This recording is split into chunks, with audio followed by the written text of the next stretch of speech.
Próxima pergunta. Eu gostaria de saber se o uso capião dá direito de registrar o imóvel. Sim, esse é exatamente o objetivo do uso capião, ou seja, você está num imóvel que não está registrado em seu nome e você cuida desse imóvel como se fosse seu, e a partir do momento que o juiz declara que você tem direito ao uso capião, ele vai expedir uma ordem para o cartório de registro de imóveis e o cartório de registro de imóveis vai registrar esse imóvel no nome da pessoa que é o titular do direito. E esse processo é muito demorado? Luciano, eu vou te dizer que sim. Por quê? Porque há uma necessidade no processo de uso capião de várias documentações. E não são documentações fáceis de se obter. Por exemplo, você precisa fazer durante o processo um memorial descritivo. O que é isso? É algo que um engenheiro precisa fazer. A União, o Estado e o município onde está esse imóvel precisa necessariamente ser intimado para participar. Isso também é uma coisa que demanda um tempo. Por quê? Porque os prazos em relação aos entes públicos, eles são dobrados ou quadriplicados. Então, isso demora também. Outra coisa, você precisa identificar os vizinhos, os confinantes. Então, os vizinhos também precisam ser intimados e se eles tiverem algo contra, eles precisam se manifestar no processo. Então, assim, se eu for dizer que uma ação foi muito rápida de uso capião, normalmente, assim, foi muito rápido, 1 ano e meio, 2 anos. Para ser muito rápido. Para ser muito rápido. Agora, só uma pergunta que tem a ver com isso também.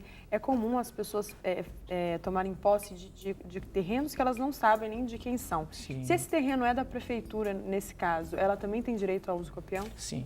Isso é muito importante pelo seguinte, olha, terrenos públicos, quer seja do município, do estado ou da União, em hipótese alguma, podem sofrer uso capião.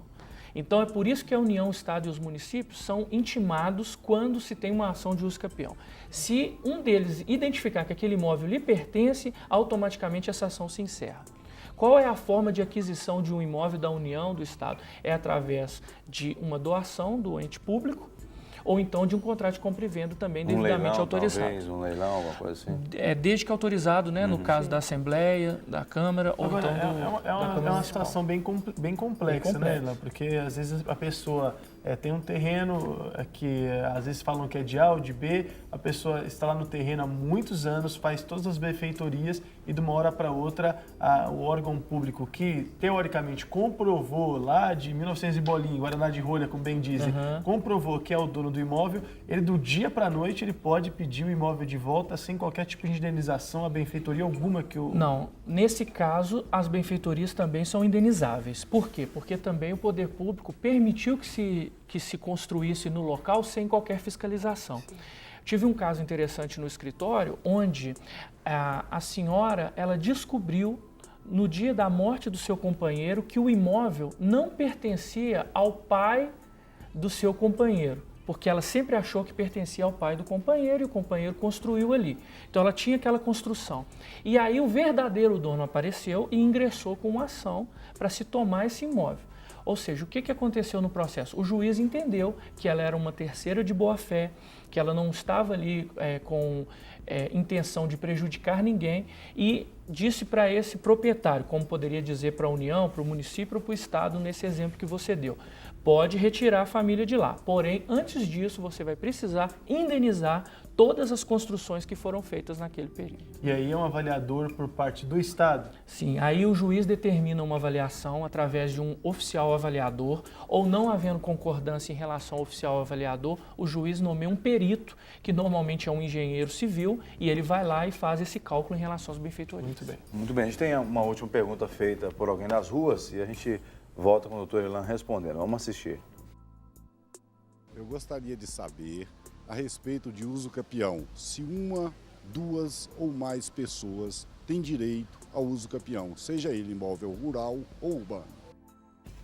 Muito interessante a sua pergunta. Vamos imaginar que um casal reside no imóvel há mais de 20 anos e tem também os seus filhos lá, são 5 filhos, um exemplo, e esse casal ele morre e os filhos continuam no imóvel, ou seja, os 5 filhos podem entrar conjuntamente com uma ação de uso capião, aproveitando o tempo do período do seu pai e aproveitando o tempo que eles moraram lá. Outra coisa interessante também é que, no caso, por exemplo, de falecimento, ou seja, dentro do processo de herança, você pode também colocar essa posse, né, para que fique documentada essa posse também.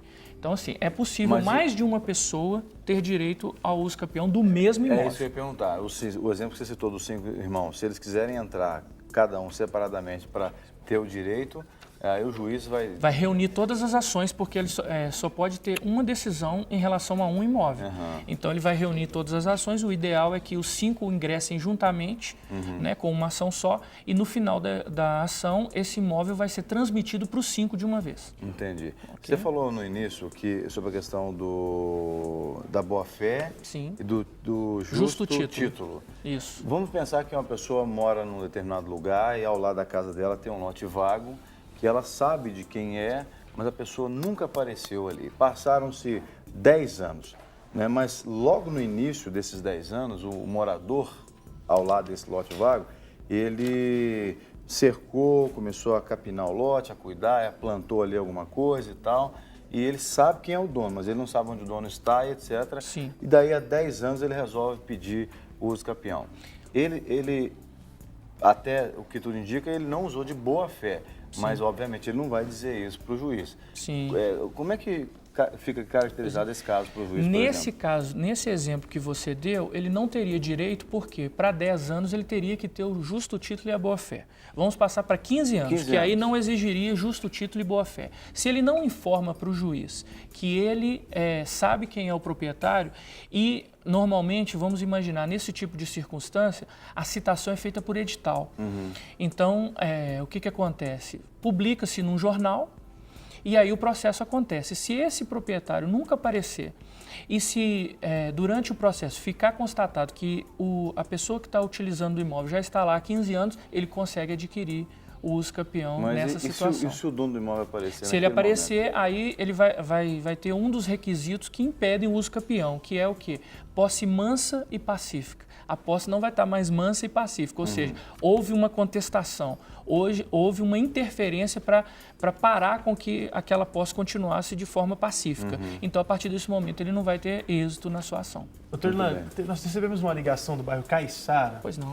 Da Maria, se não me engano, Heriberto me ajuda, Maria, ela falou que o pai dela locou uma casa há 15 anos atrás e que há 10 anos o atual proprietário, não, que está o inquilino lá, não paga mais o aluguel há 10 anos. Sim. E ela quer saber se isso já pode originar uma ação de uso capião. A imobiliária que teria feito a negociação já fechou, inclusive, e o pessoal está... Olha que interessante, Maurício, e também aos telespectadores, né? Tem um ditado no direito que diz o seguinte, que o direito não socorre aos que dormem.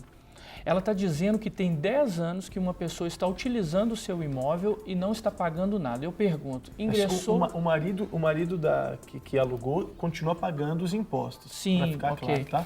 Mas a pergunta ingressou com ação de despejo para cobrança de aluguéis? Essa é uma pergunta. Se ingressou com essa ação, ela pode ficar sossegada que houve uma oposição em relação a essa posse e aí não teria nenhum direito em relação ao uso capião. A pergunta pode entrar? Poder entrar pode, só que ela precisa o quê? De comprovar que essa posse não está pacífica, que essa posse está sendo discutida judicialmente. Acontece muitos casos também da pessoa alugar a loja, mas tem uma casa e a casa não está sendo ocupada. E aí a pessoa começa a ocupar a casa.